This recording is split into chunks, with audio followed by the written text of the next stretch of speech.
Good morning, here with Legacy Flat Roofing and Sheet Metal. We're here today in the West End of London. We're doing a residential home, a flat roof. It's covering the garage and it's tied in basically to the side of the house. So you can see it in the background. We got some shingles coming in from this side and we have an eavestrough around. We also have a chimney detail that's right now is giving him a hard time. It's leaking. We're here to fix it up. So we'll show you what it looks like. It's a pea stone roof. We're going to put new board on top. It's nice and dry. We're going to put new board on top, give him a new substrate, and then put a membrane on top of that. We'll show you what it looks like after we put the board on. Come on up. Okay, we've come up the roof. So like I said, it's a pea stone roof. So it's pea stone on top of asphalt and felt. So we're going to put a new substrate down and then be able to put a new 2-ply modified system on top of that substrate. It's going to save the client some money because we're not tearing off his roof. We're not tearing off the existing plywood.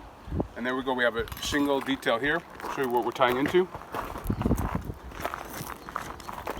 We're tying in shingles. He has a lot of leaking at this detail here. There's a chimney behind you as well.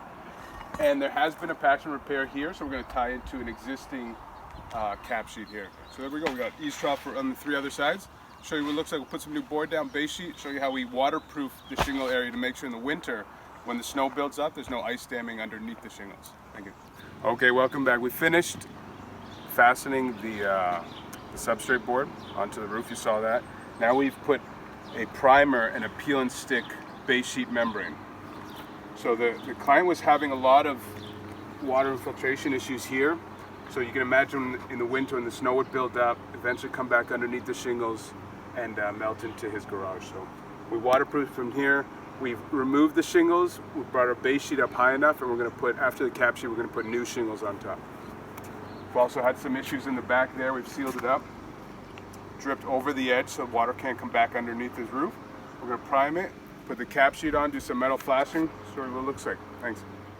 Okay, welcome back. The job, we finished the job, turned out great. I'm sure the client will be thrilled.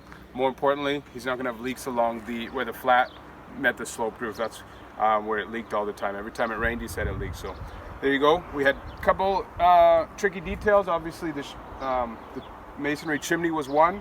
We had to bring our new membrane up, new metal flashing, and then seal at the top. Our new membrane comes all the way up to here now. So we removed, you can see that, you could probably tell the difference about the new and old shingles. So that we carried the new membrane a little higher to make sure in the winter time this is properly waterproof. Also just when it rained, so right now he was saying every time it rained, it leaked. So now he's got a proper shedding system. We also had a electrical wire plus a support guy wire. So we waterproof that around. This is a little tricky because it's such a small detail. You gotta make sure you get into it well, plus the eavestrough. So anyways, hope you liked it, hope you learned something. If you're in the southwestern Ontario area, we'd love to hear from you, or you can find us online at legacyroofs.com. Thank you so much.